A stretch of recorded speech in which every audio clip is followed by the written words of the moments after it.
वर्णिवेशरमणीय दर्शनं मन्दहासरुचिराननाम्बुजं पूजितं सुरनरोत्तमैर्मुदा धर्मनन्दनमहं विचिन्तये। असतो मा षड्गमय तमसो मा ज्योतिर्गमय मृत्युर्मा अमृतं गमय। ओम शांति शांति शांति। अस्मद्गुरु समारंभां नाथयामून मध्यमां लक्ष्मीवल्लभपर्यन्तां वंदे गुरु परंपरा। આજની જ્ઞાન સભાની અંદર પધારનારા બધા જ ભગવત ભક્તોને વેદાંતાચાર્ય, પુરાણ ઇતિહાસાચાર્ય, એમએ ફિલોસોફી શાસ્ત્રી રાકેશભાઈના હેતપૂર્વક જય સ્વામિનારાયણ.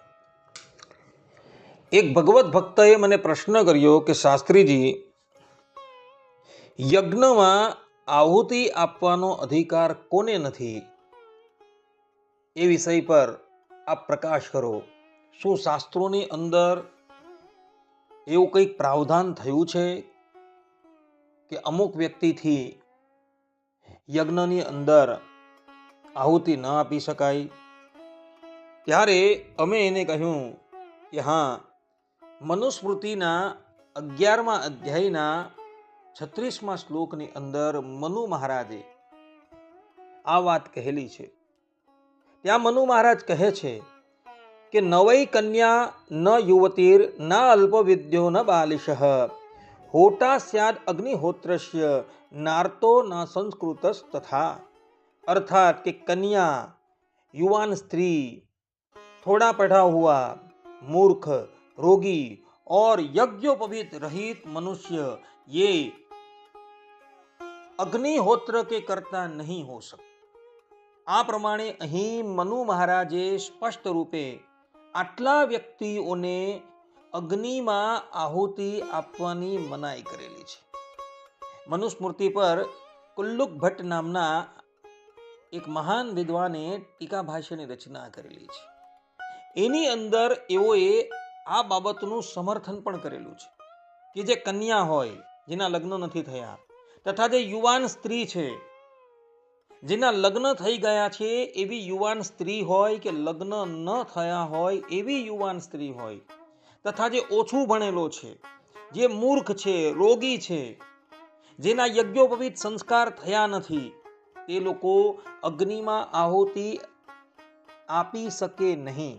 આ ઉપરાંત કુલ્લુક ભટ્ટ ત્યાં એ પણ કહે છે કે ક્ષત્રિય છે, વૈશ્ય છે, એવો વેદ વેદાંગના પ્રારંગત પંડિત હોય છતાં પણ જો એ બ્રાહ્મણ નથી તો એ લોકોએ અગ્નિની અંદર ક્યારેય પણ આહુતિ આપવી જોઈએ નહીં. જે લોકોએ જોવું હોય તે મનુસ્મૃતિ પર કુલ્લુક ભટ્ટની ટીકા છે એ જોઈ શકે છે.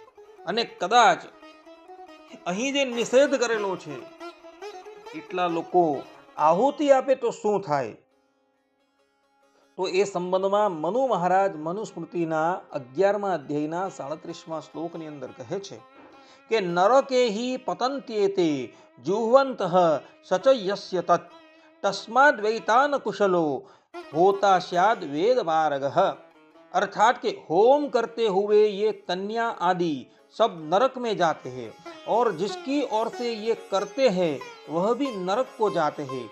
इसलिए होता वेदोक्त कर्म में कुशल और संपूर्ण वेदों का ज्ञाता होना चाहिए. અહીં મનુ મહારાજે 36મા શ્લોકની અંદર કહ્યું છે કે કન્યા, યુવાન સ્ત્રી, ઓછું ભણેલો, મૂર્ખ, રોગી અને યજ્ઞોપવિત રહિત જે હોય અને કદાચ આ લોકો યજ્ઞની અંદર આહુતિ આપે તો એ લોકો તો નરકની અંદર જવાના જ છે, પરંતુ સાથે સાથે એઓ જેનાવતી આહુતિ આપે છે એ પણ નરકની અંદર જાય છે. અને એટલે માટે મનુ મહારાજ અહીં કહે છે કે જે વેદોક્ત કર્મની અંદર કુશળ હોય અને સંપૂર્ણ વેદનો જ્ઞાતા હોય એવા મનુષ્યએ યજ્ઞની અંદર આહુતિ આપવાની છે, બીજાએ આહુતિ નથી આપવાની. કારણ કે જો ઓછું ભણેલો હોય અને યજ્ઞની અંદર આહુતિ આપે તો મનુ મહારાજ અહીં કહી રહ્યા છે એવો હોતા જે છે એ નરકની અંદર જાય છે. અને બધા જ લોકો આ વાત જે છે એ આત્મસાત કરી રાખજો. અને આપણો અધિકાર નથી એવા ધર્મની અંદર ક્યારેય પણ પ્રવૃત્ત થવું નહીં. જે ધર્મની અંદર, જે કર્મની અંદર આપણો અધિકાર છે એ જ ધર્મનું આપણે આચરણ કરવાનું છે. પરધર્મનું આચરણ ક્યારેય પણ કરવાનું નથી.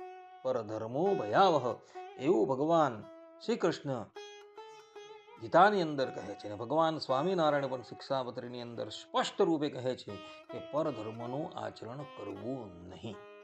અને બધા જ લોકો આ વાત જે છે એ આત્મસાત કરી રાખે.